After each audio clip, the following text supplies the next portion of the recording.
Park and Recreation Board regular meeting Wednesday, October 11th, 2023 in session. Will everybody please rise for the Pledge of Allegiance? Pledge allegiance to the flag of the United States of America, and to the republic for which it stands, one nation, under God, indivisible, with liberty and justice for all.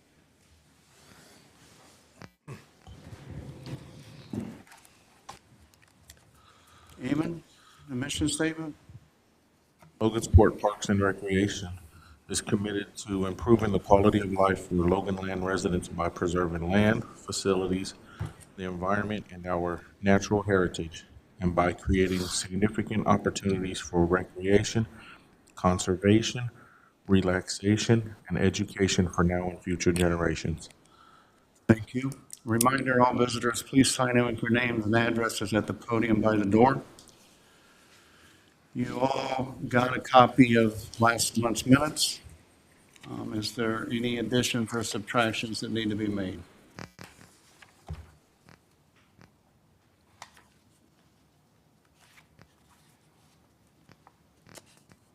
With there being none, then we'll move on. Old business, Park Board Resolution 2023-06, establish the park rules and construction budget. I think you have to take it off the table because you tabled it last month. That makes any sense. Do we have a motion to take it off the table so we can discuss this? So moved. Do we have a second? Second. All in favor, say aye. Aye. Opposed? Okay, now Parks Board Resolution 2023-06. Thank you. So we'll see in here that, first of all, we have determined we will be using the unused softball field at New Housing Park. We did that packet for earlier this year to put the right street park at. We have been able to secure funds through a grant with the patronicity IHCDA, I think is what it is.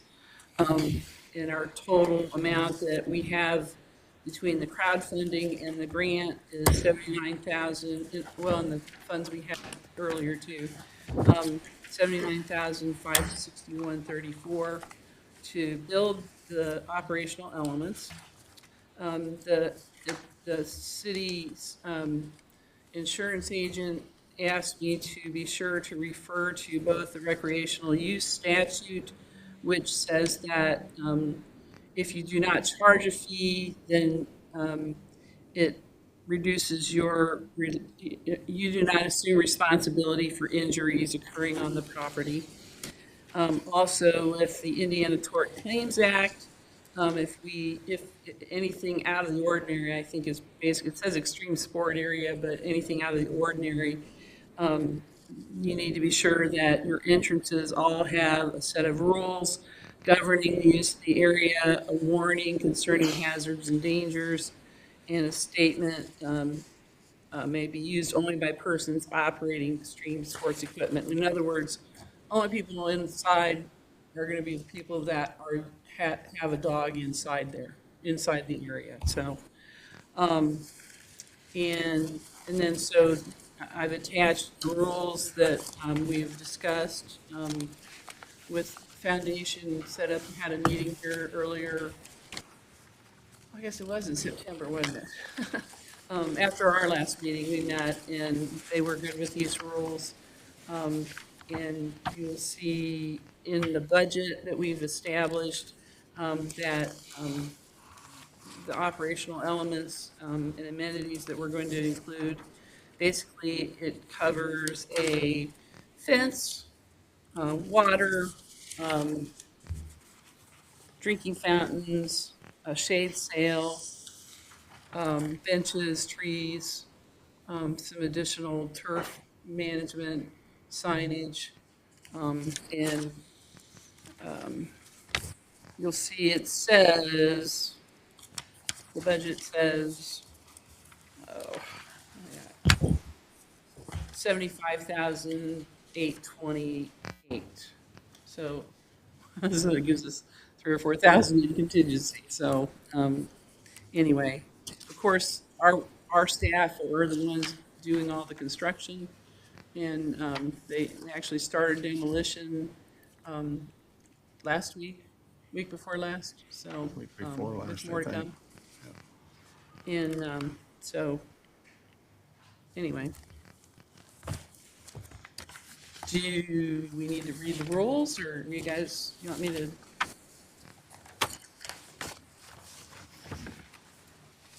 Go ahead and read them, just so everybody Okay. can hear them. Wright Street Park will be open from 6 a.m. to 10 p.m.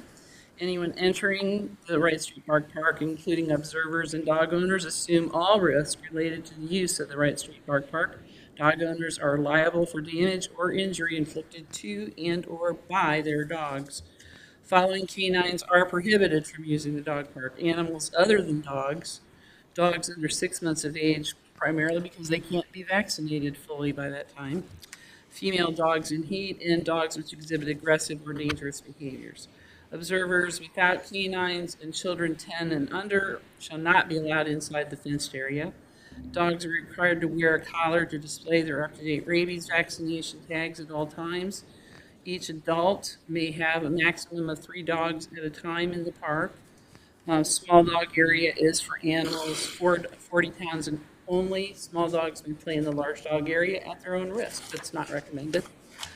Owners must have a visible leash at all times. Dogs must remain on leash while entering and exit the designated area inside the double gated entry. Do not use retractable leashes because they get wrapped around dogs or people. Owners are required to stay inside the fence with their canine and shall maintain sight and voice control of their canine at all times. Dogs may not be left unattended at any time. Users of the park will be required to keep litter and dog waste picked up at all times. Owners are responsible for removal and disposal of waste from their own pets. Users are encouraged to utilize the dog waste station located at the entrance of the Wright Street Park. Owners shall repair any damage done inside the fence by their dog, i.e. dog holes dug by the dog. No food, dog or human food, or drink is allowed in the dog park. Food or treats can trigger aggressive behavior between dogs. And owners waive the city's of Logansport's liability for any injury or damage caused to or by pets during any time while using the park. Our plan is to be closed regularly on Tuesday mornings to take care of mowing and other maintenance issues, but we reserve the right to close the park without prior notice due to weather or maintenance issues. And so that's what will be on the sign. There's also the warning that'll be probably on its own sign about this dog park is not supervised. Any use of this facility is at your own risk. Only persons with canines may be inside the fenced-in area. City of Logansport, its employees and sponsors are not responsible for any damage, accidents, or injuries. All participants are responsible for knowing and obeying the rules. Bringing canines into an open area can be a dangerous activity that entails known and unknown risks, which could result in physical or emotional injury to yourself, your dog, your canines, or other canines, or to third parties. And then calling 911 for an emergency. So, any questions or thoughts?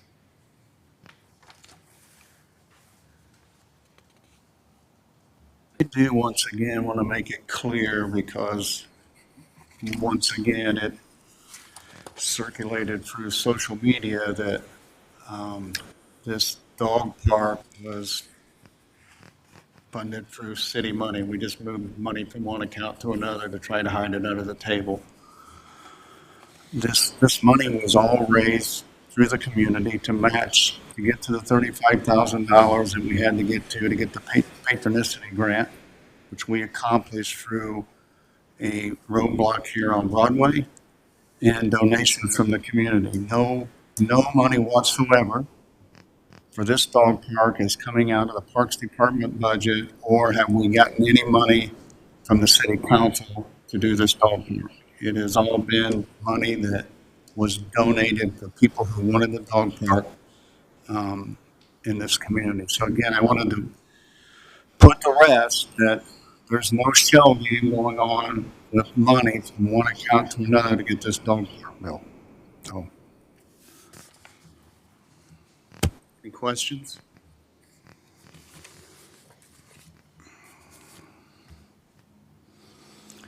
Okay, comments done? Good. Okay, so then do I have a motion to accept Parks Board Resolution 2023-06, a resolution of Logansport Parks and Recreation Board establishing rules and procedures for the Wright Street Dog Park?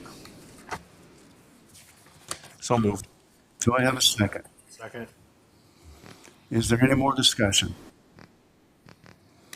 With there being none, all in favor say aye. Aye. Opposed? Parks Board Resolution 2023-06 is passed.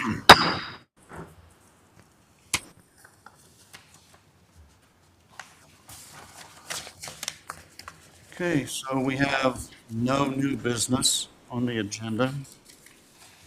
So, staff reports.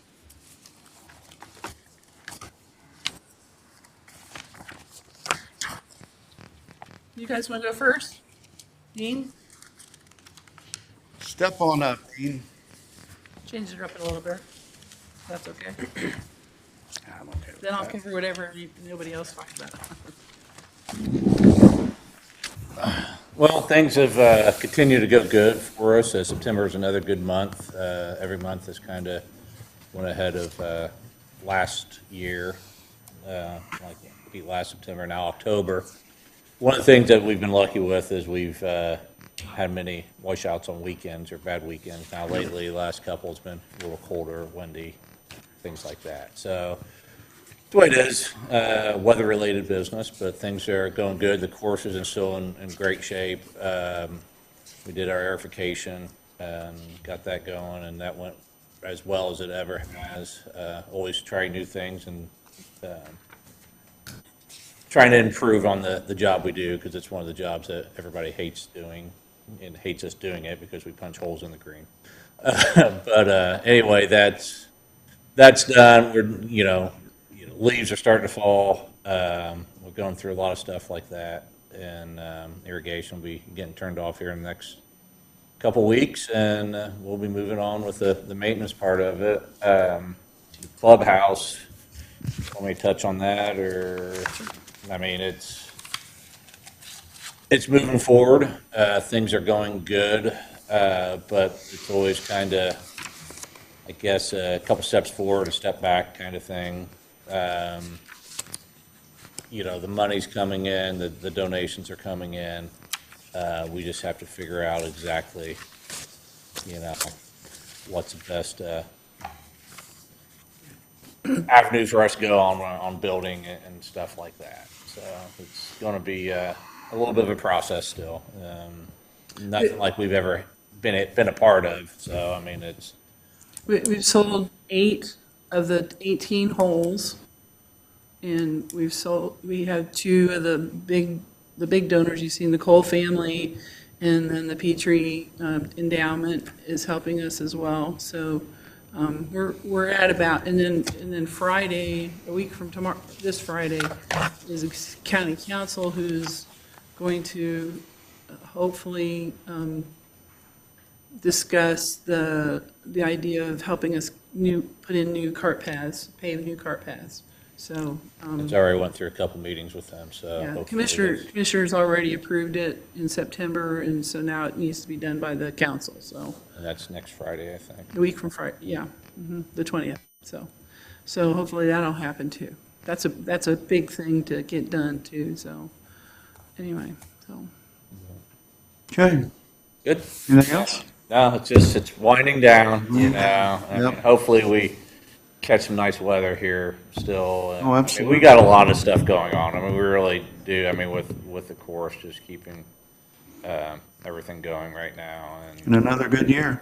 yeah, yes, it has been. Yep.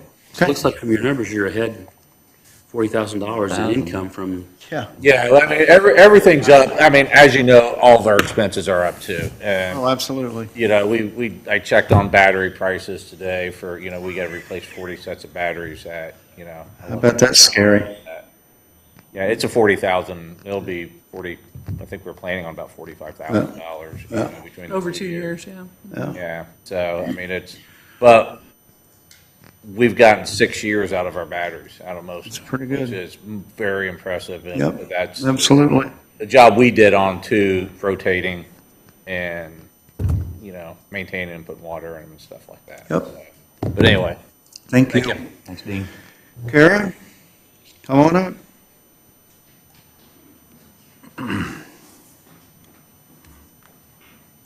Hi. Hi there. How are you? Oh, wonderful. You? Little sleepy. Little sleepy? Okay. Yeah. I went to Fairview yesterday and I met your grandson, Which one? a little cute little guy with blonde hair, and he said, Owen? my grandpa owns the Parks Department. Yeah, he likes to think that. I keep telling him that's not the case, but yeah, he likes to think And that. I said, what's your grandpa's name? Dave? I knew it was either you or Dave Morris. Yeah, You know, it was one yeah. of the two. And Yeah. then at the last minute, he remembered your last name. So he must just call you grandpa and does not Yeah, know your that's, name. yeah, that's, yeah. He doesn't get by with anything but grandpa, so, yeah, so. So, well, we've had a really busy month, and October is going to be another busy month, but it's all fun. So I was able to participate in Live United Day with the Youth Service Alliance. I'm a part of the Youth Service Alliance, and really, their mission is to provide alternatives for youth so that they're not wanting to drink and do drugs and alcohol. And so I've been doing a lot with them, and we sorted and delivered school supplies to the local schools. That was a blast. I attended the community resource fair held by Logansport Hospital. We hosted an obstacle course, and Jan was there, and we had, it was a fun day, wasn't it? It's a nice day. Uh-huh. But there was talk during that event about trying to combine some of our community events, because that was the same day as the pancake breakfast, and so it was kind of like you choose one or the other, and so we're actually putting together a calendar planning event to try to get some of these big organizations to at least talk to each other and see where we can pool our resources so that we're not all trying to compete for the same amount of people, you know, and we all end up with small numbers because we're all competing. And so we're working on that. Jan and I also attended a QPR training, which is a suicide prevention training, and that's question, persuade, and respond, and that was held at Ivy Tech, and that was hosted by Youth Service Alliance. We had our Mother-Son Nerf War, so we did all the preparation. Maintenance was amazing and helping set up. They set up all the barricades, and it's a really fun event. Ammon was the MC with the most. He did a great job. We have fun, don't we? It was fun. It feels like, from a programmer's perspective, it feels like Total chaos. chaos. But you look at the moms and the sons, and they're having a blast. And so we had some positive feedback from that. We had Crystal Miller, the photographer, there, and she took photos. And so it was neat. Each couple ended up with a memento from that night. And trying to think, I went to Reading Railroad. We did Spooky Wheels on the bus. Just planning for Red Ribbon Week with Youth Service Alliance too. And then planning, we have next week for fall break, we have 2 Park in a Boxes.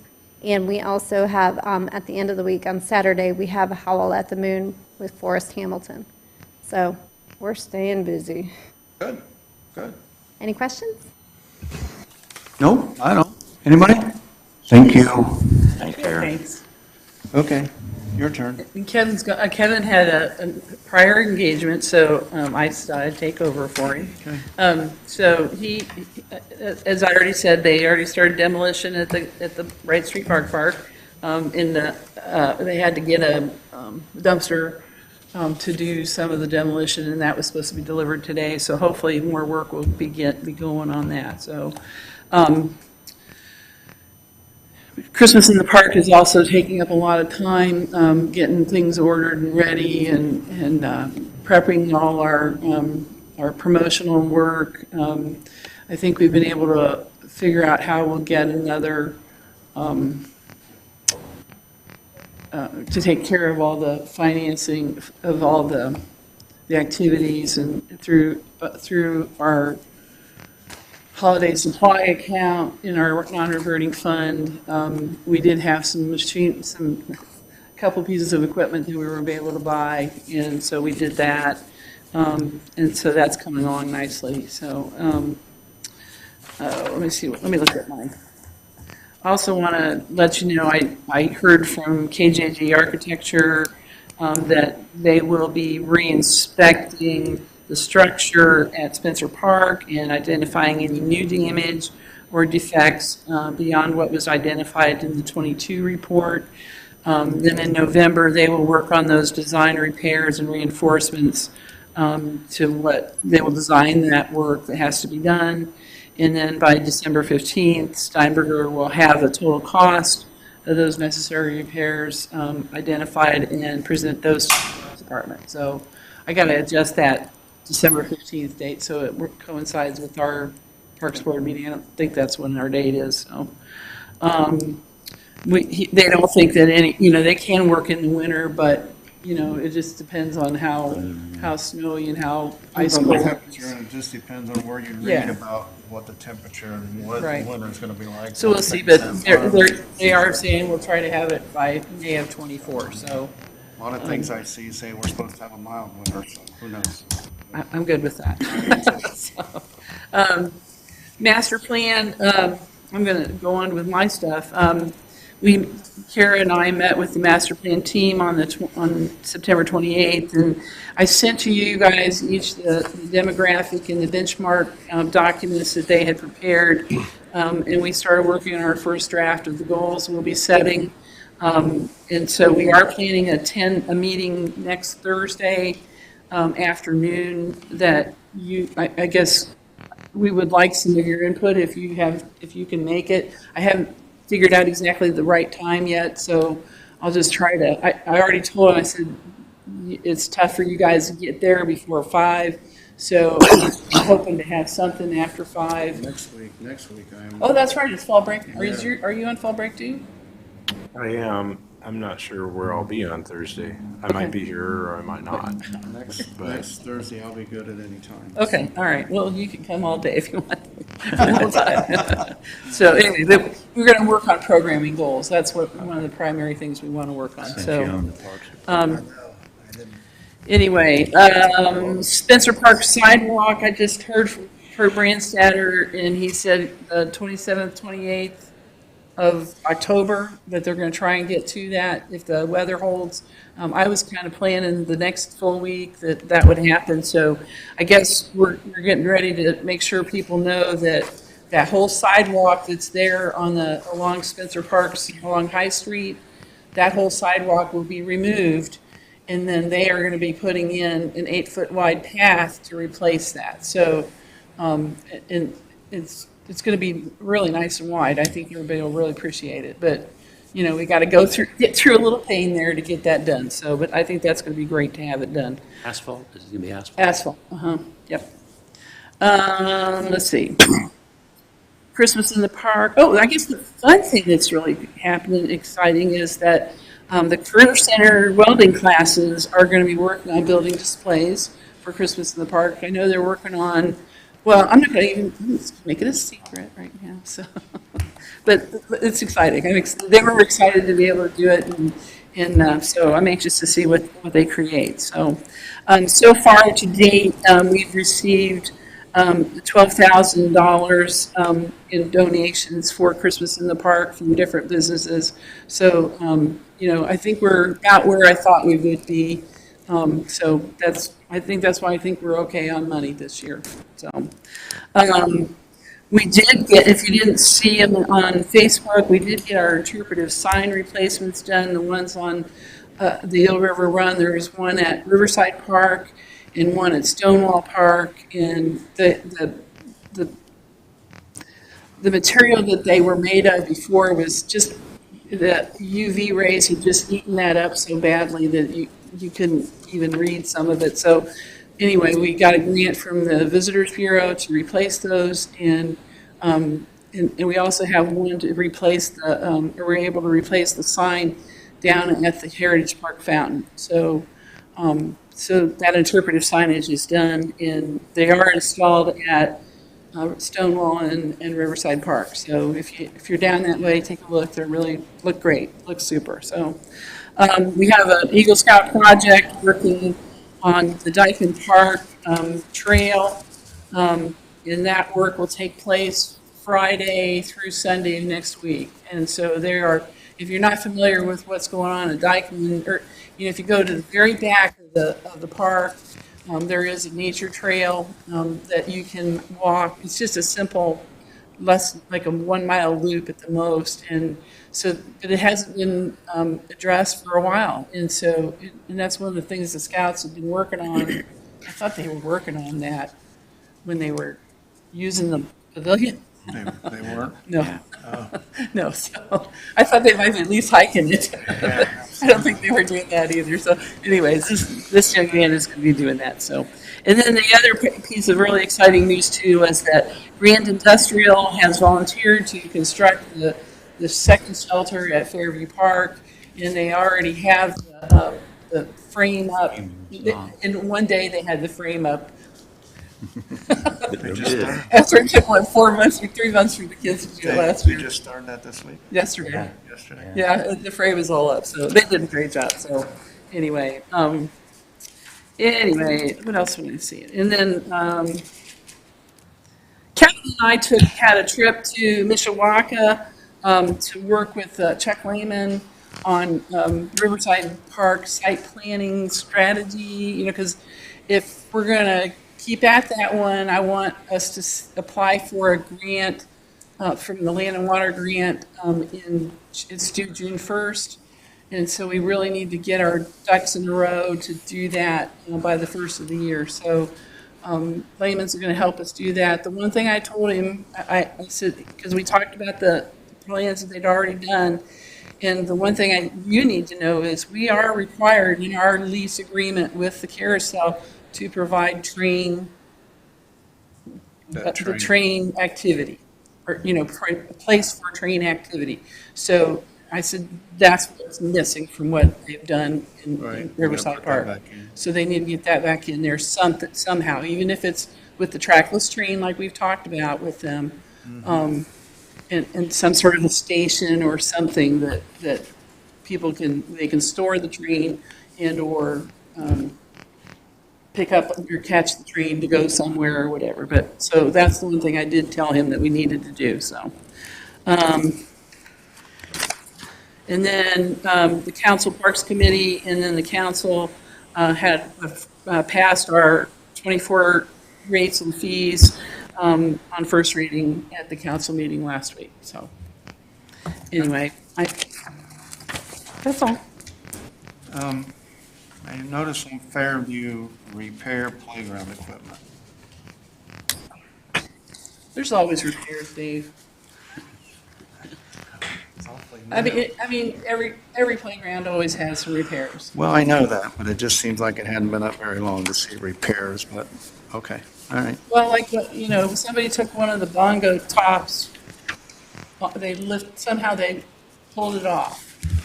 We've had to replace swings already. We've had to, You guys had some painting done on the sidewalks inside your fences, didn't you?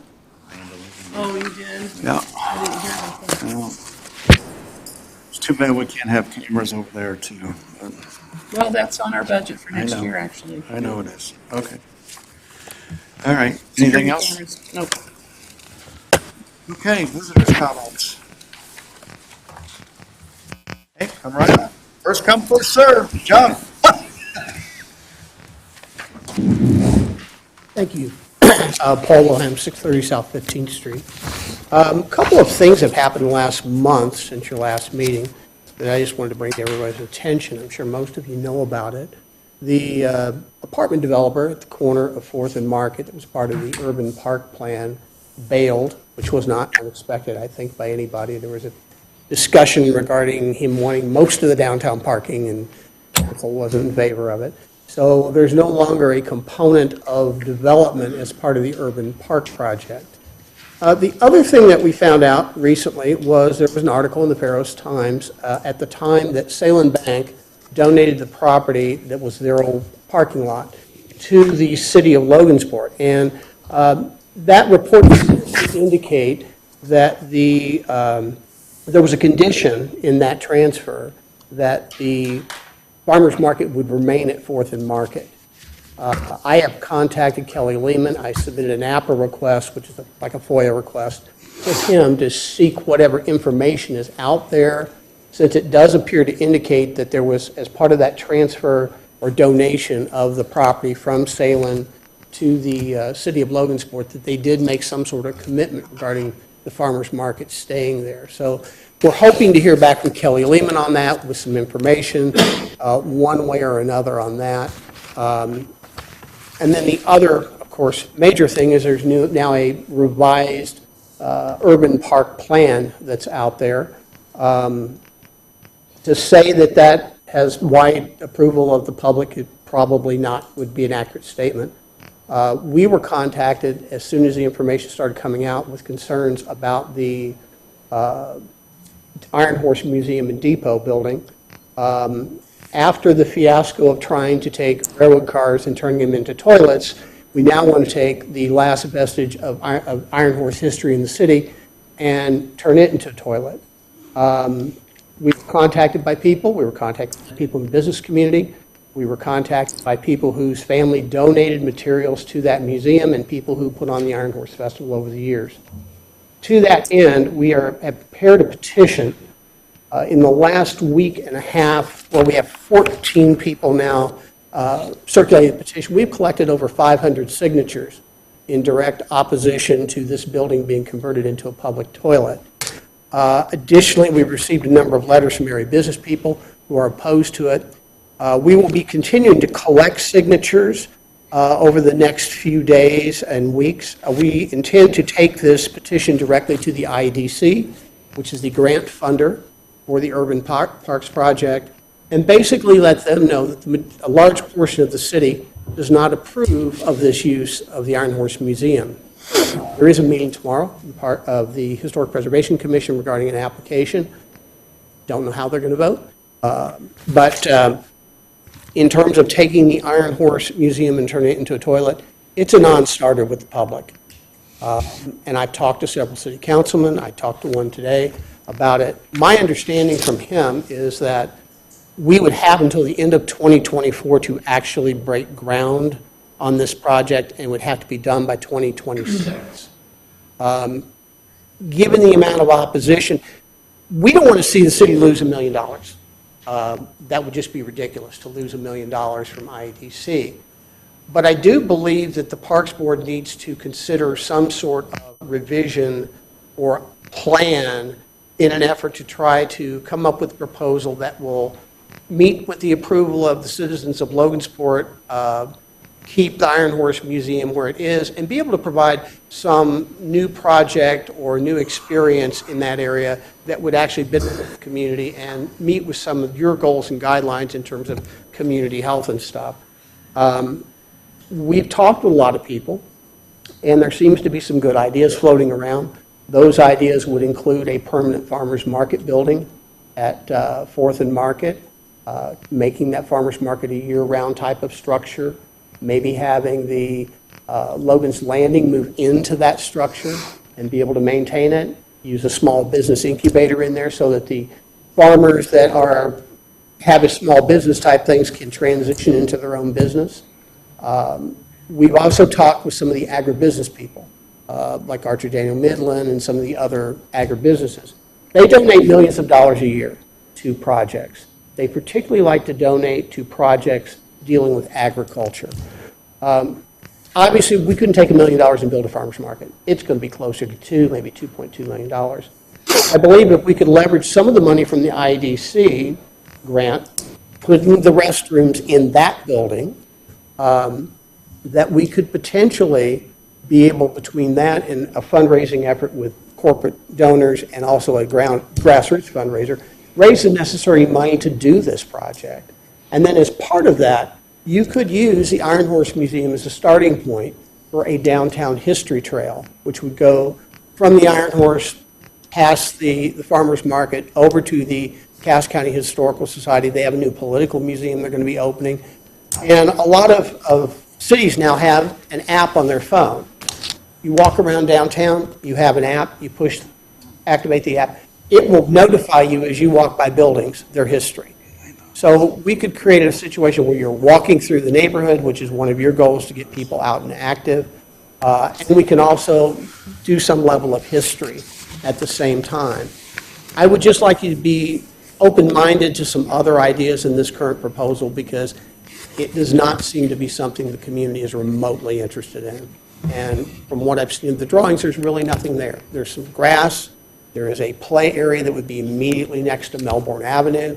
And for those of you who maybe don't drive on Melbourne a lot, when the factories let out, they fly down that street. I wouldn't want children, or adults for that matter, playing in that area that close to Melbourne. Traffic speed limit's 30 mile an hour, but they drive 40, 50 mile an hour down there at times. So I would just like the commission to be aware of the public sentiment. Like I say, we went out to the farmers market. Every vendor at farmers market that day signed this petition. Elizabeth went on at one site, collected 22 signatures. But clearly, this plan, and I understand there's a sense of urgency to get this plan finalized, but I think we need to go back to the drawing board and rethink it. And I hope that this commission will be receptive to new ideas, particularly if the Historic Preservation Commission were to deny the current application. That's all I have. Oh, one more thing. I did have a question for you, Mike. You're on the redevelopment commission, correct? So you've got the structure. Right now, that lot is with you, but it can revert back to the council. Yeah, they're talking about that now as to whether it's of any value for the council to take that land back. There are still some other interested people in projects there, not just, housing stuff. But obviously, if we find out there's an issue with that. The other question I had, you're on the redevelopment commission, did the redevelopment commission donate money to the Bark Park?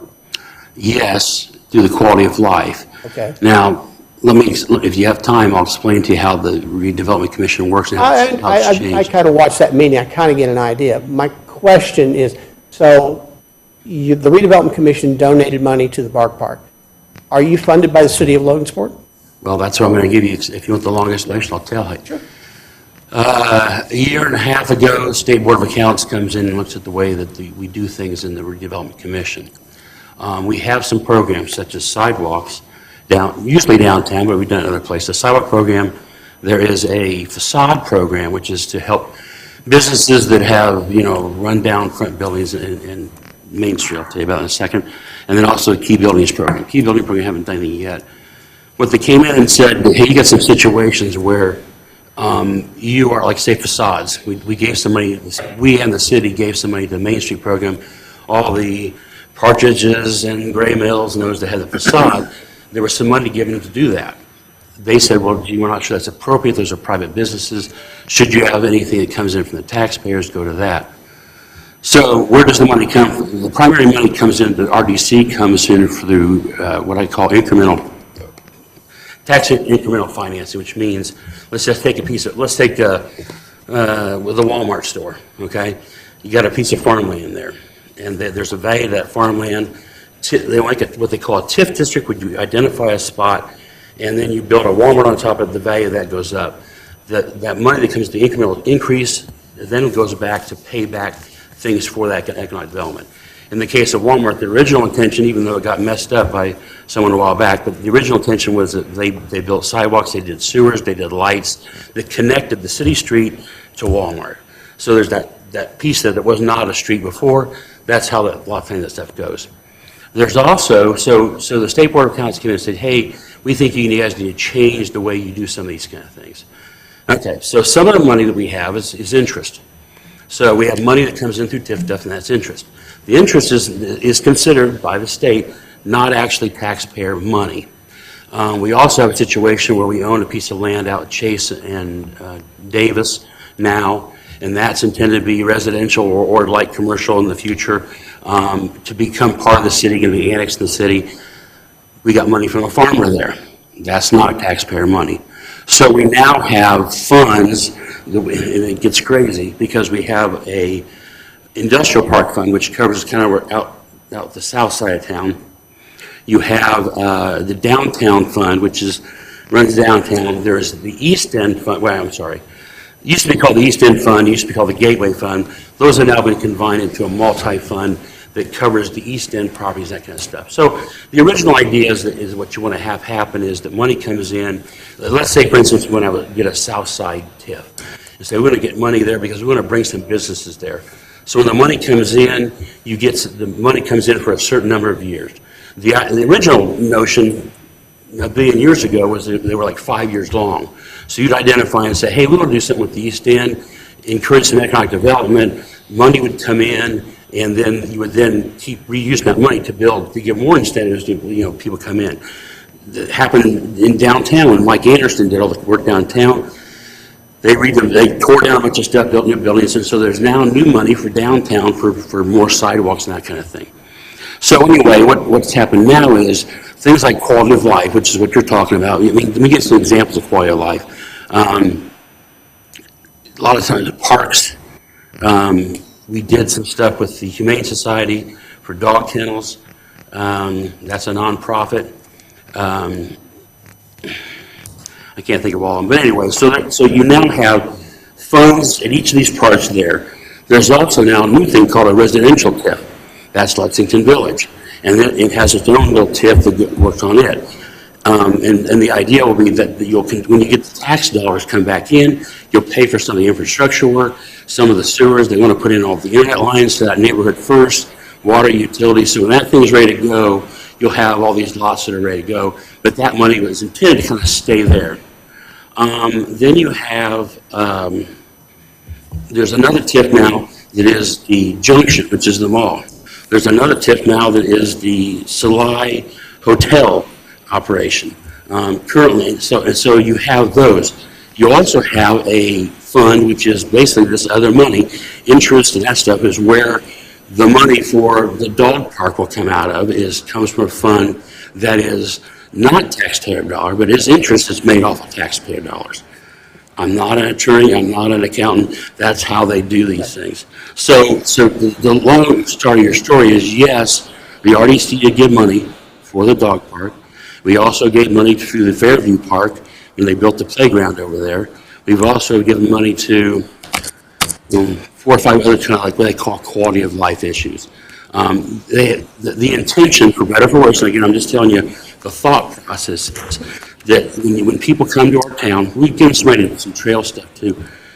When people come to town and you want to pitch your economic development stuff, sometimes, well, when she was in Lafayette, West Lafayette, they did a ton of cooperation with the TIF district because the people who moved there wanted trails. They wanted high deluxe parks and that kind of stuff. We're not quite that level. I mean, we have a lot of just basic needs here in our park system.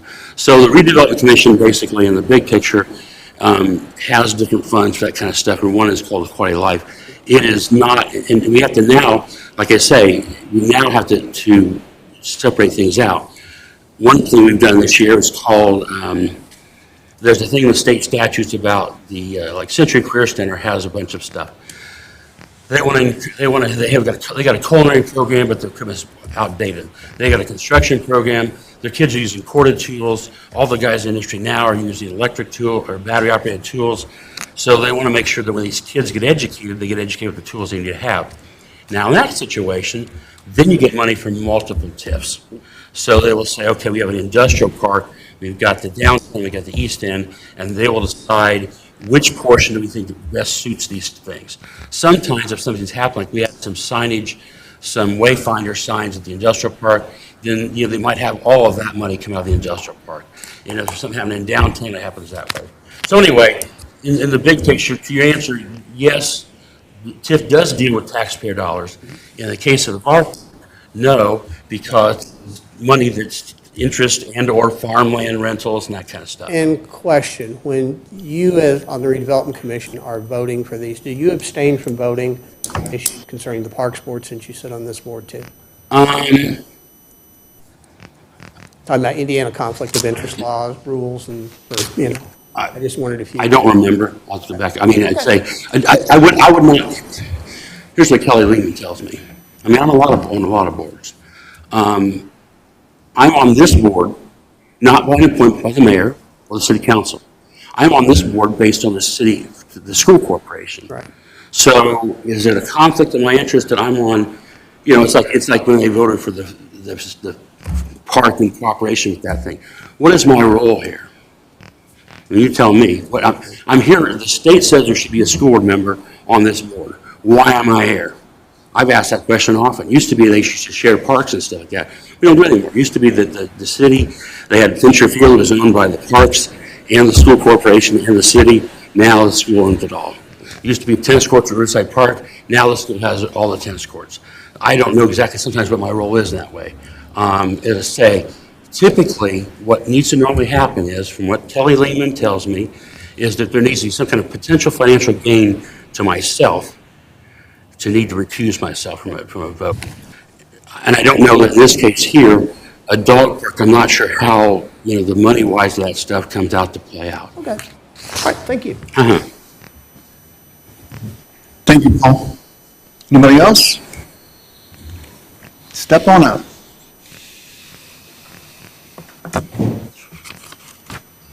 I'm going to sit here because I don't know, my voice doesn't carry very far. That's a microphone. That's a right there. microphone right there. That little black box is a microphone for you. I can't hear when people have their back to me very well. And I do want to talk to you after. My name, is this good? My name's Kathy Cortad, and I just kind of came here last minute because of my affiliation with the farmers market. I've been on the farmers market for about 13 to 15 years, I'm not sure.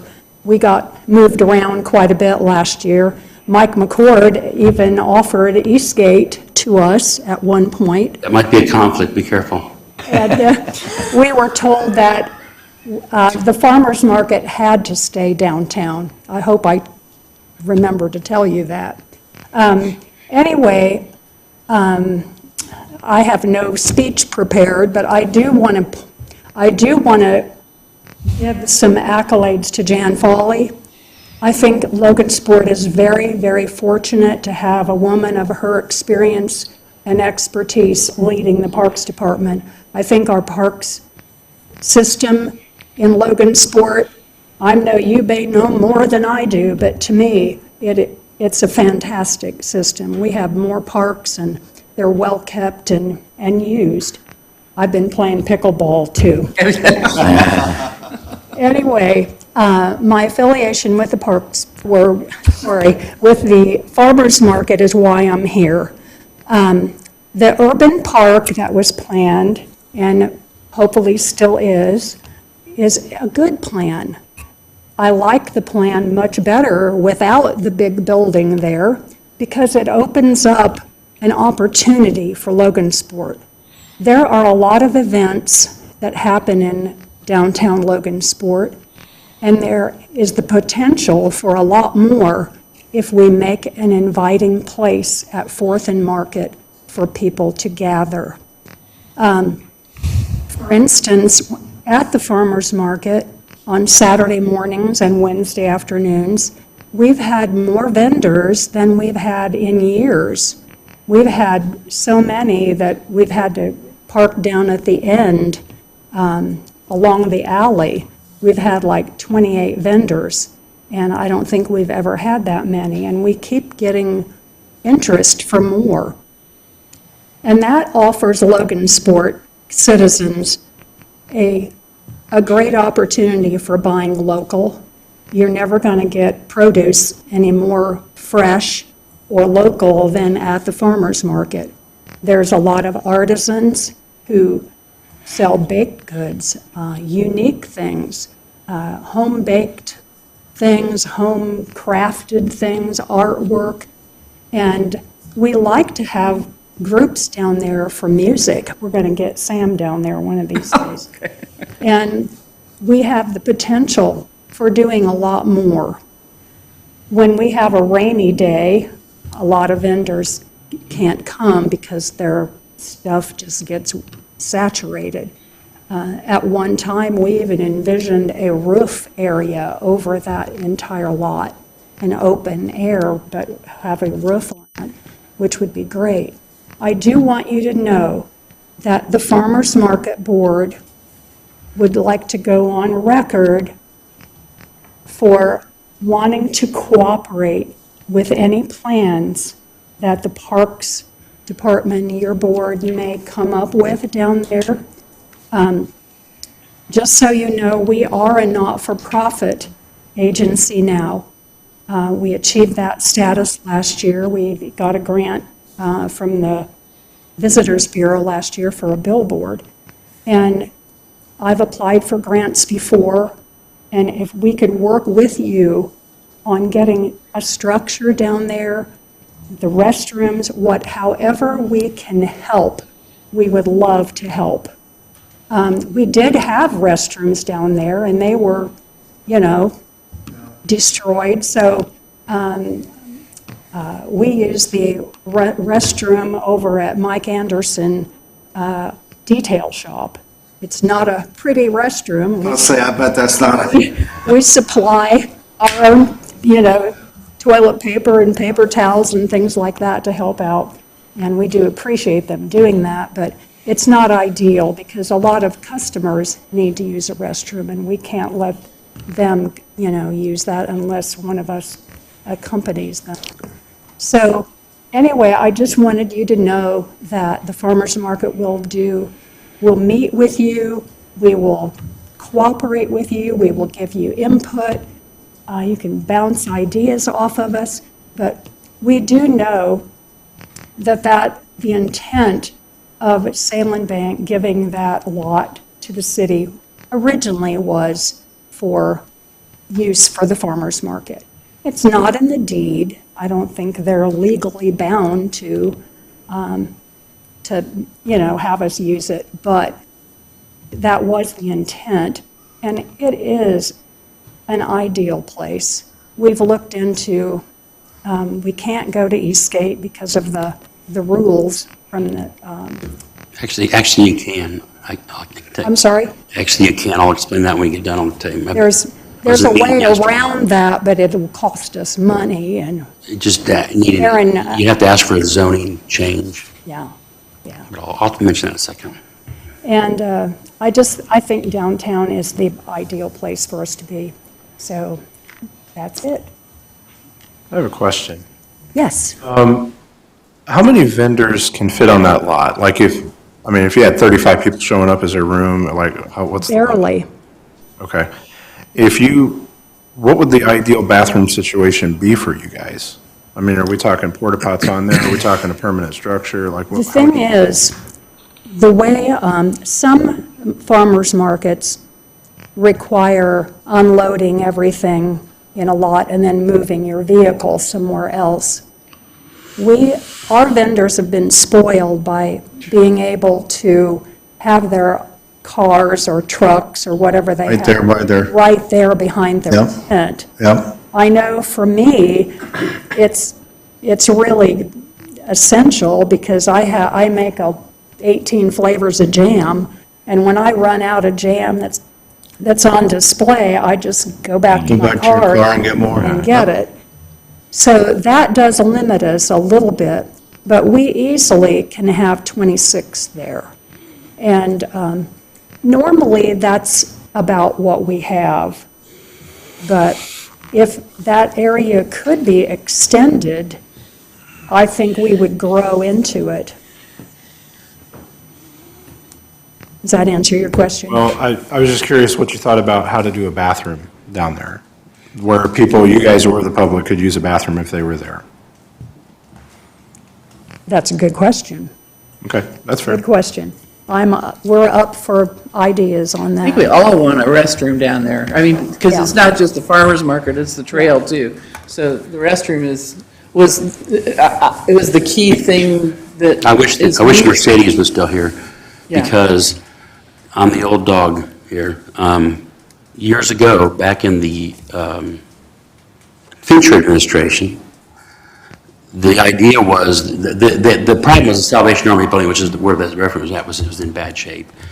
And so originally, the Little Turtle Waterway folks offered to give $65,000 to the RDC, and then they would try to build, where they're built, they'd take down the Salvation building, use the plumbing and stuff, and build a restroom, a handicap accessible restroom, and a little concession stand thing.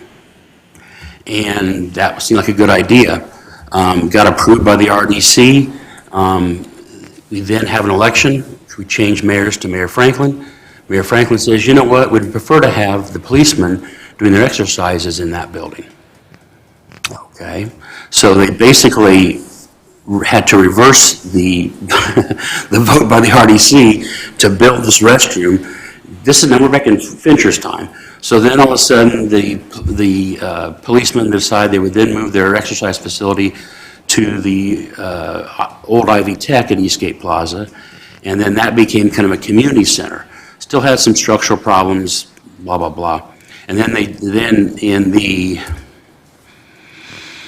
whose administration? Was it Kitchell's? Somebody, they went and they tried to, no, I think, I'm sorry, it's back in Franklin's. They thought they were going to make the restrooms handicap accessible. The guy that did it, they got a fairly cheap contractor. It wasn't, the dimensions weren't right. So it wasn't right for wheelchairs and that kind of stuff. So that was the problem there.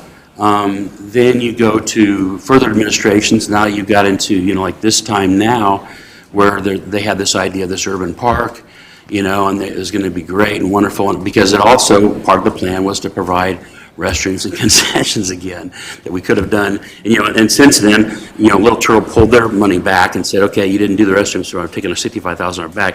The RDC had moved on. So anyway, we now find ourselves back in kind of a restroom need situation again. And I say, I don't have a dog in this fight. It's not the dog park. The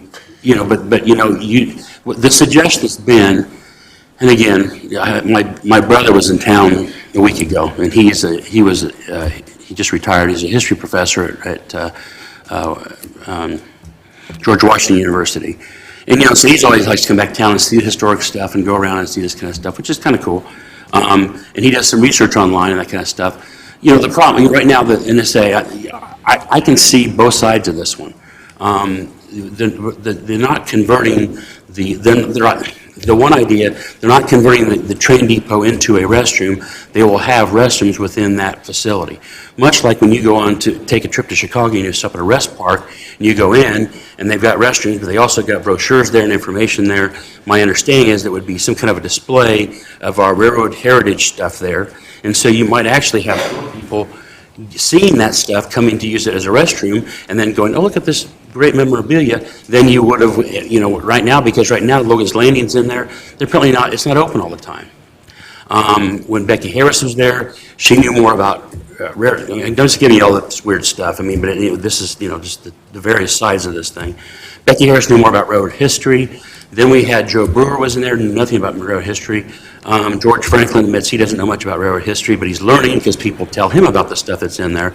So you got, like, Logan's Landing's in there, is their office, blah, blah, blah.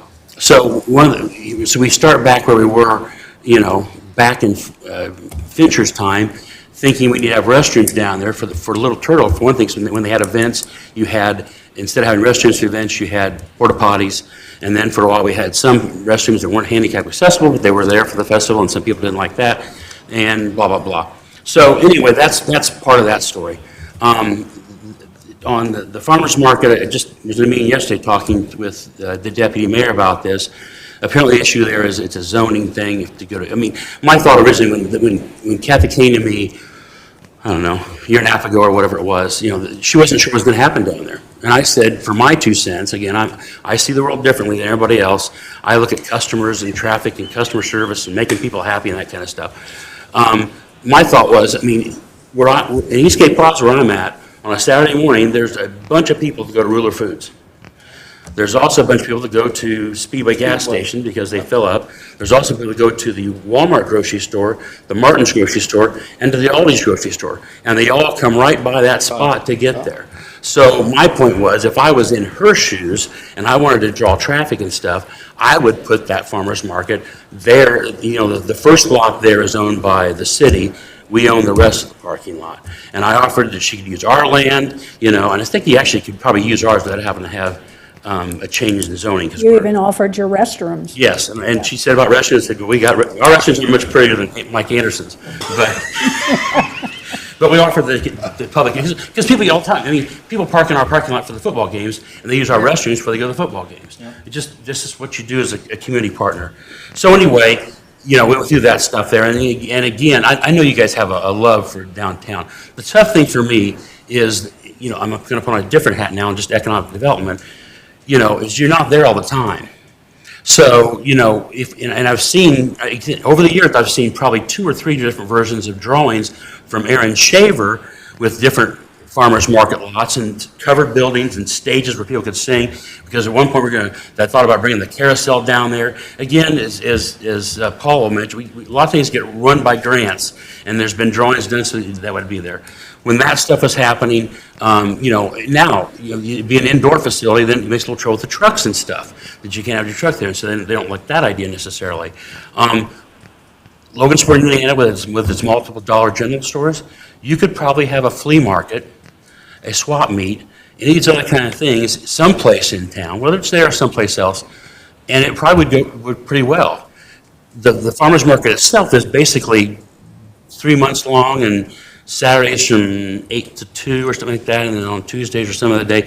So they're not going to be there. It's not like a business where you say, you can come into town every day. You know, in our case, people expect us to be there from 7 a.m. to 6 o'clock at night, and you staff that way. In you guys' case, it's a temporary thing. So if we're going to build a whole building, spend millions of dollars for a building, we probably should look a little further and say, okay, during this season, we'll have produce and stuff. Now, you might have your jams and stuff there every day. You know, you might be able to do that. It's So 5 months, Mike. 5 months, okay. So- June through October. So there's 5 months in it, but it's, I mean, what times is it on? It's Saturdays from Saturdays, 8 to 1. 8 to 1, and then, Wednesdays are 3 months out of the year, from 3 to 5:30. okay, so a couple hours here, I mean, a couple hours there. To build a whole building for a limited amount of time, I have problems thinking. Well, it wouldn't be just for that. I would hope there would be other events to do. I agree. The thing is, Who will run that? I know that we're not going to solve this problem tonight. We don't. No, but we do need to get people thinking about it. But I just want the board to know that we are very willing to work with you and discuss, you know, and we very much want to be a part of it if you.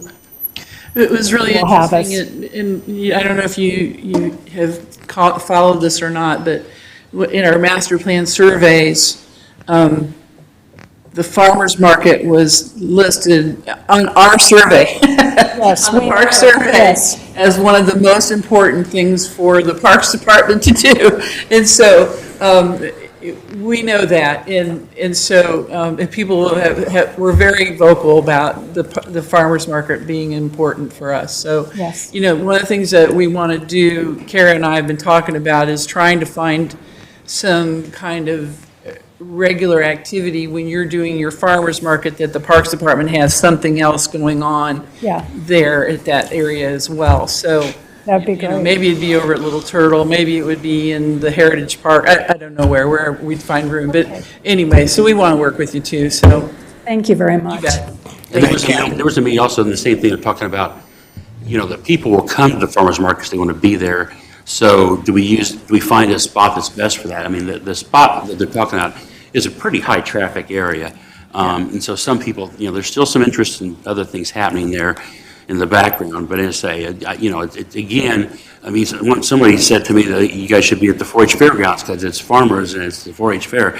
I said, well, that's a pretty long haul. And they started explaining that people would come there because you guys are there.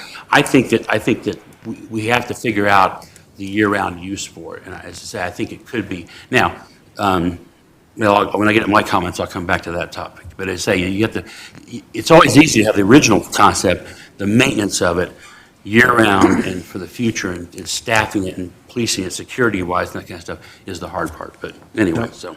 But thank you. I'm with you. But I just, you say, you know, I still think it's better at the east end, but that's all right. Anybody else? Come on up.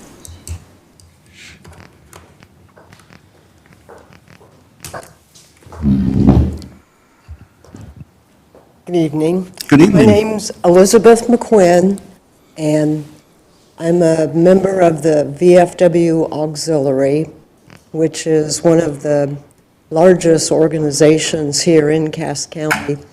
The Auxiliary has over 700 members. Our VFW post has over 400 members. I am a past president and current officer. Last Friday, the VFW Post had our fish fry. We cancel them during the summer when the weather is hot. So unfortunately, the newspaper didn't make the notice in about the fish fry. So we didn't have a great turnout, but I assure you that the train depot Iron Horse Museum was the topic of the evening. And I guess some of you may not realize how offensive the idea of putting public bathrooms in that depot. During World War II, a large proportion of the veterans from Cass County were Italian, who also worked for the railroad. They were specifically drafted to go to Italy as they were chasing the Nazis up the boot. They gave their lives. Not only the train depot, but that location has a lot of historic value, especially to veterans. In fact, Logansport was known for, when the trains would come through, the young children would go out and actually hand food to the soldiers.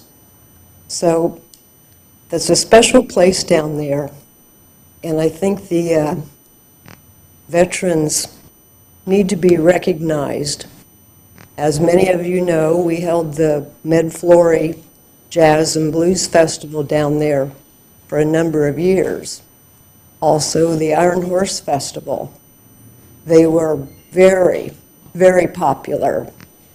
And in my personal opinion, the only reason that we don't have an Iron Horse Festival continuing was when they axed alcohol and took away the beer tent, because that's where everyone met. So I would like to have you please reconsider putting the bathrooms in that location. We don't want a welcome center. We don't want a gas station display of little brochures. We feel that there is absolutely a need for public restrooms there. And let's face it, there's going to be more traffic through the farmer's market than through the museum or down along the Wabash. So I would think it would serve the city, our visitors, and the public much better to try to plan perhaps a permanent structure that will house bathrooms for the farmer's market and also for events that can be held down at that area. That's all. Thanks. Quick question, I'm sorry. To keep the record straight, I was on the Iron Horse Festival Board for a million years. They did not lose there was not like the alcohol tents. The JCs did that, and I think at one time they just ran out of gas. So there wasn't anything like the state thing or the city stopped them from having alcohol down there. They had the beer tent and the entertainment at the beer tent. They did quite well. I mean, they made good money. They did that. They just didn't have the membership to keep it up, I think is what happened there. And now they're back alive again as the Roosters. At that time, I was employed by the Eagles, and we literally had people begging us to set up a beer tent in the parking lot there, which was at that time leased to the city. So we weren't able to legally do that. But like I said, that's my opinion. Yeah.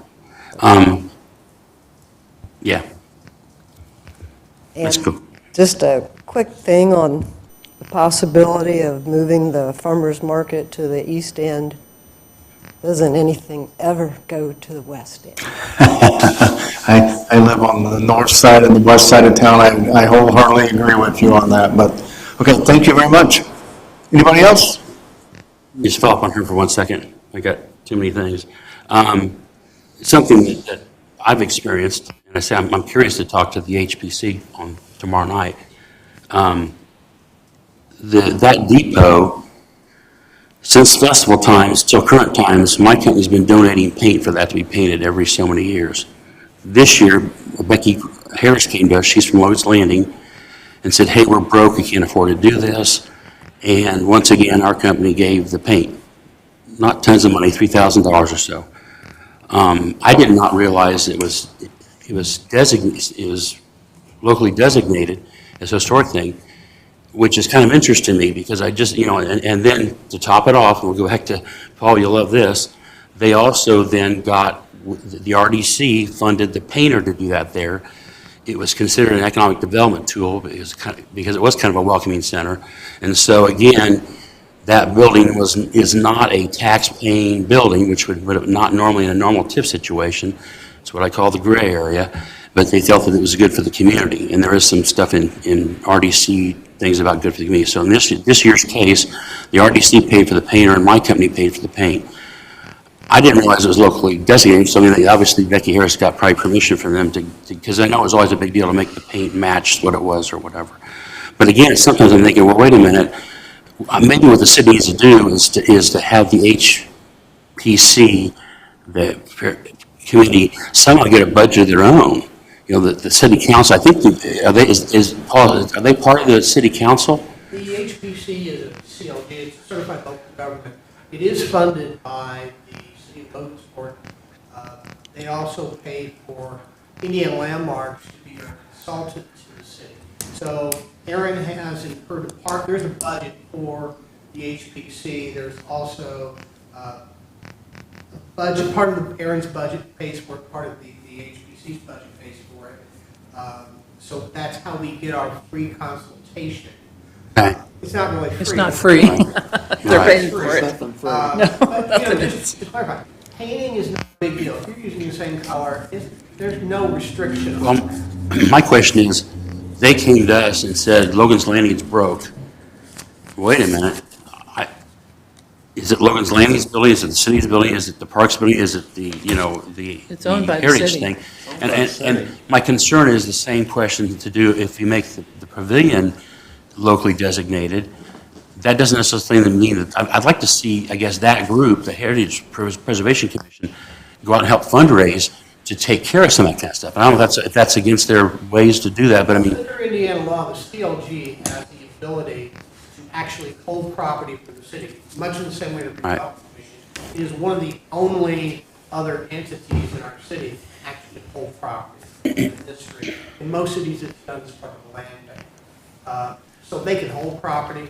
I think the more realistic solution as far as the Iron Horse Museum, and I've talked to some of the board members over the Historic Preservation Commission, is that they already have a lot of items donated over there. I've talked to train spotter groups, I've talked to other groups, railroad groups, small railroaders. We could get a docent program put together to get people in there who could actually keep that open maybe 4 days a week. Right. So I think there's ways around it. We've just Right. never explored it. Right. That's, I never realized before how that worked with that was designated. And it's like, so, we probably have given them paint since our festival 4 or 5 times. We probably give them $20,000 worth of paint at our cost, and that's what we sell it for. And never realized that connection. And I guess got worried about the fact if the pavilion, if they start saying, hey, this needs to be done, and then we got the same problem with trying to keep it up. And I would love to see something where it gets taken care of. And to your point, ma'am, we need to have some volunteers down there. If we intend to have it as a welcome center to Logansport, we need to have somebody there manning it. The guy that's there is from Logan's Landing. His main job isn't running that museum or whatever, and say, and then we got the old Salem Bank building, which is supposed to be a Historical Society museum, and I don't know if they've got someone there all the time, then is it better to have I guess it's this discussing through, like Paul's saying, is it better to have the historical items there so they could come and say, look at this wonderful art exhibition of Iron Horse Museum type stuff, rather than a building that's locked? Yes, ma'am. One of the reasons that I have decided to become proactive on this issue is that I think the veterans community is an untapped resource for a lot of this funding. And I think Janet can verify this. For 2 years, I attended monthly meetings on the Stonewall Park, wanting to put in an outdoor computer with the names of all of our Cass County veterans, where you could punch in a name. I first saw one at the American Legion Mall in downtown Indianapolis. It's a company in Canada that produces those, and they've worked out the kinks so they're not affected by cold weather, snow, sunlight, and that's what I want to explore. So, like I said, 2 years attending those meetings, I was called and told that perhaps I was better suited to the day of prayer. To the what? Day of prayer people. Oh. And was no longer invited to meetings. But I just think We're glad to have you here.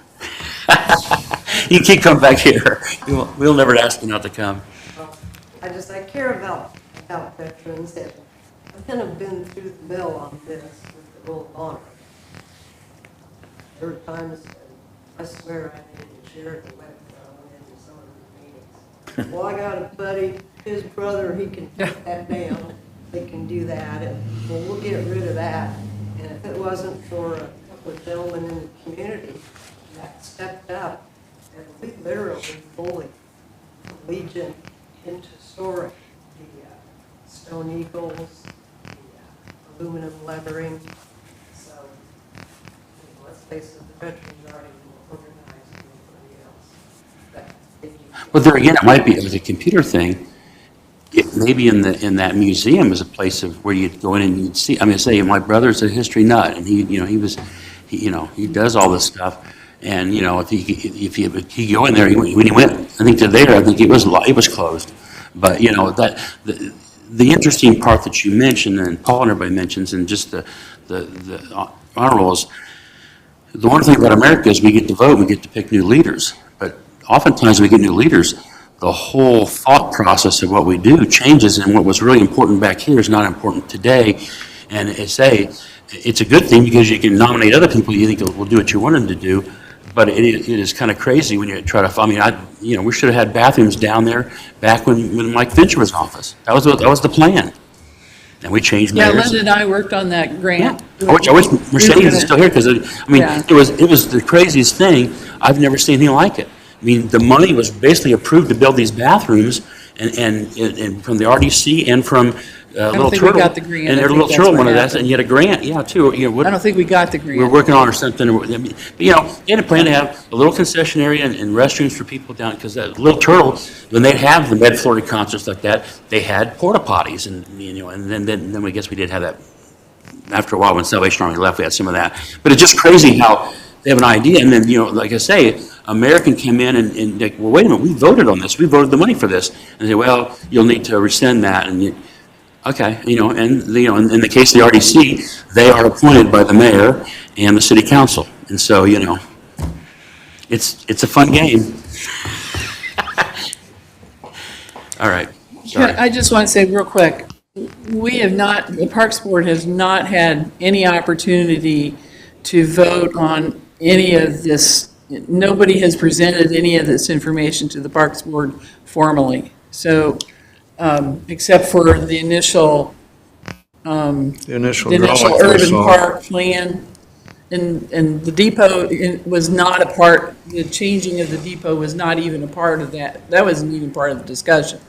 So, Yeah, right now, we're not even in the loop, really. no, we really, Because we formally don't not, own yeah. the all. Yeah, we don't, yeah. If the urban park happened, then the Parks Department would be involved. Right now, there's not we're not in charge we're in charge of Little Turtle, maintenance of that, but we're not in charge of that area. So, Heritage Park, but I think their intention was that someday we would be, not, they would. Yeah, with the building of the urban park, if they got it done, then it would become Parks Parks property. Right. But that is nowhere, so that is, other than across the tracks at the Little Turtle, the farmer's market and all of that is not under our control. Not either. The one thing we did figure out, and of course Heritage Park, that section of Heritage. Sure. Mm-hmm. At the back of that, I went over there with some people and we measured. You could probably take sort of the stock bathroom you put in parks right now, and you need HPC approval on it. Sure. You put it at the back of that park, right on the alley, and you could then reskin it, the party siding, to look like the existing depot, so there's a continuity of character in the neighborhood. That would be an easy, relatively thing to do, because you have the park control already there. You take the project, you take the whole issue of bathrooms and all out of the picture, I mean. and that was discussed initially in my discussions, but the idea, the fact that the depot itself needs to be I don't know, there's real serious work that has to be done to the depot There is. itself to be It's got some restored. Structural Yeah, siding there's- problems. And that's part of the issue, is some of that, and that was part of the reason that it was like, and that, this is just what I know.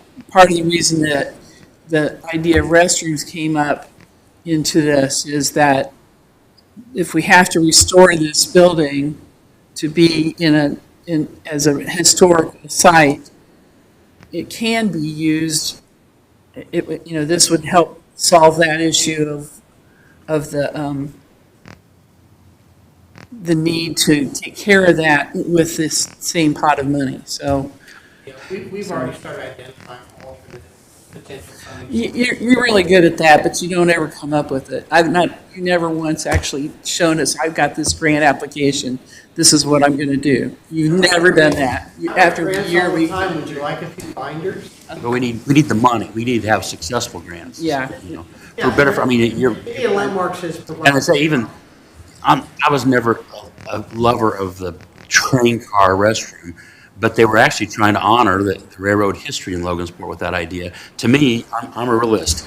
It's this high, that means the handicap ramp's gotta be 14 miles long for that to work. And I Now, pointed out what it was. they were so in love with the, They chose not to believe me what it actually cost to train. oh, yeah, And then they found out I was right. It's going to be more expensive than they thought. yeah, I never thought it was a good idea. But they're going to have a concession. So the same idea they had originally back in the Fincher administration was to have restrooms in the concession stand. They now did the same idea but put in a train car. If you go in the basement of the city hall, I'm sure the plans are still there. All the plans for everything we were ever going to do in the basement of the city hall. Yeah. So I'm going to say, it's tricky because, like in this case, these guys have nothing to do with this right now. Right now, you're getting the blame for it, though, because it's the urban park. Yeah, well, the It's urban park is. park in theory. Yeah. Yeah. It doesn't exist. It's urban park in theory, and even when it was presented to us, it was urban park, here's what we want to do, and then once we get it done, then it gets transferred. We saw the original plans, and then it just like disappeared, and we never heard any more about it. Council wouldn't fund the extra. Right, and now some of it is starting to resurface, but again, it's not resurfaced. I hear about the urban park the same places that you do. I'm just being honest with you. I mean, we're not tied into that loop of the conversation right now with the city. And I love the farmer's market. I understand the heritage of the depot and the railroad. My dad came home from World War II and met my mom here at this train station in Logansport, Indiana. So I get that and I share with that. But again, a lot of this that you guys have talked about tonight, we have not been put in the loop with yet. And we hear you, we want to work with you in any way we can to help you out. But again, a lot of this is new to us as far as we read it the same place as you guys do on social media right now. It's interesting to note that a few people are making plans with no public meetings, but, you know, I understand that they got a mandate at one point to go ahead and proceed with it, but I asked for minutes, I asked for meetings, I said, who's exactly making all these decisions, and when are you presenting it to the public? And they're like, we're a staff, we don't have to do that. I'm not so sure that holds up under any state law, but they're kind of going with it, and you guys are getting the blame because it says park. Yeah. So you might want to think about distancing yourself, and I'm happy to give any of you a forum on the Logansport Landmarks page if you want to distance yourself and not be put in a position of taking all the blame. The only thing I would say is, all of these arguments have been great. Are you presenting them to city council? Because, right, it's just like what you said, I'm listening to it, and it's like, this is all really good, but we don't have any authority over any of that. So is it going to? funding. Or funding. Is it going to city council? Because to me, They were there at council meeting last week. okay, Or this yeah, I week? wasn't there, Last but, week, yeah. whenever it was. I'm glad, because that's where it, I'm working on some fleshed out plans to come up with, and I talked to Dave Morris today, as a matter of fact, about that, getting you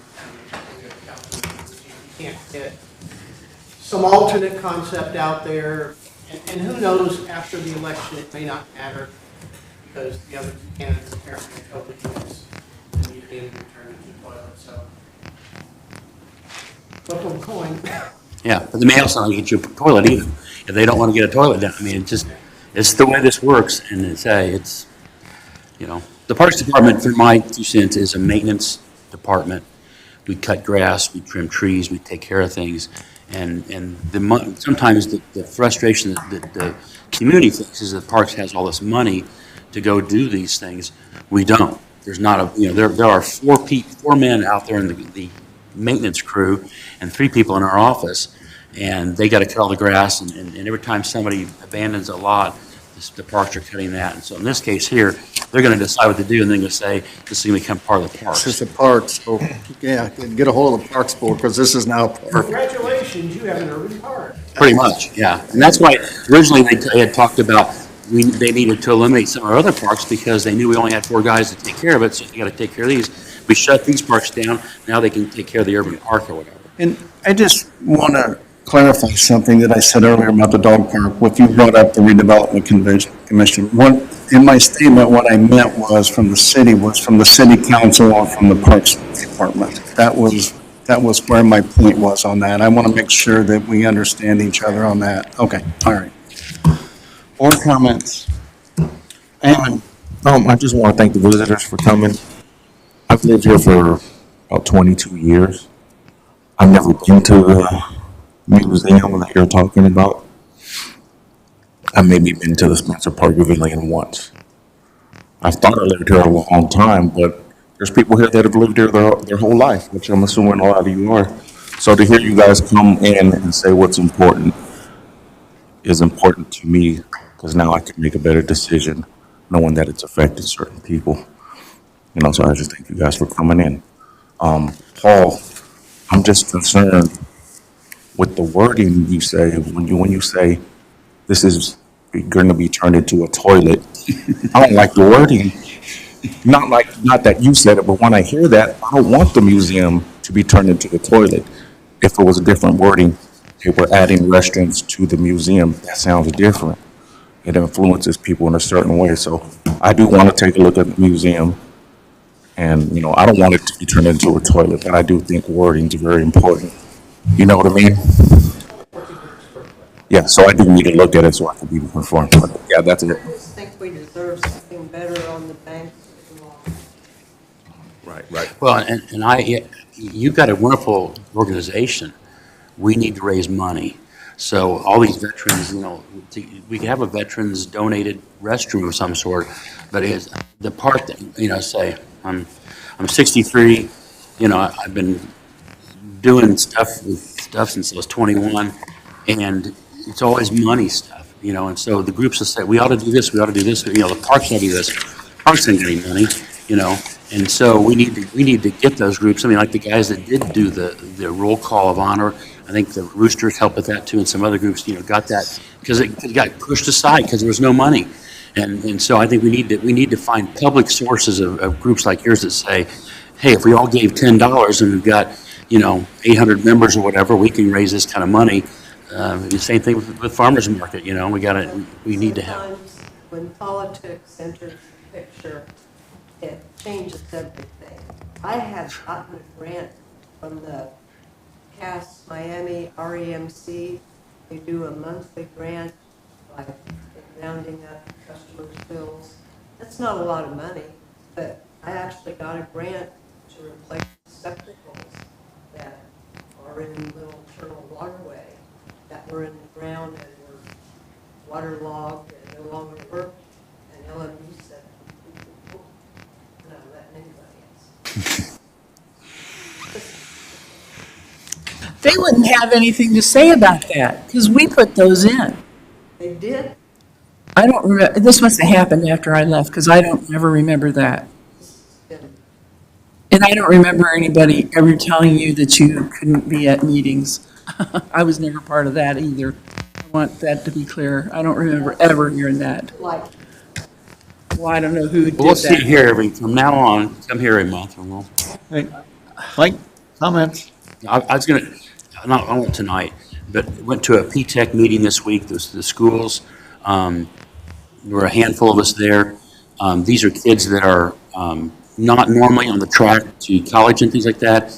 It's a program they start, these kids were 13 or 14, they're freshmen in high school, and they're working, these kids are doing projects. They had 5 presentations they showed us, and strangely enough, when they were doing this stuff, every one of them was kind of a parks thing. And it just kind of set me back thinking, oh, geez, because I hadn't thought of this kind of stuff. And it's much like Jan's mentioned before about how some towns have community centers. We've got a YMCA, but you have to be a member. There are community centers, sometimes they're run by the parks. And some of these ideas, these kids are looking, I'll tell more at another meeting, but it was kind of interesting because it was something that I had not thought about to be in our lane. And now I feel like, oh, geez, another thing needs money. So I'll mention it at the next meeting. We've gone long. Jason? No, nothing. Sam? No comment. I just, again, I want to thank the visitors for your comments tonight. Jan, I want to thank you and your staff. I know Kevin's working really hard right now. He's got a lot on his plate. Yeah, he is. So with that being said, we are adjourned at 7:03.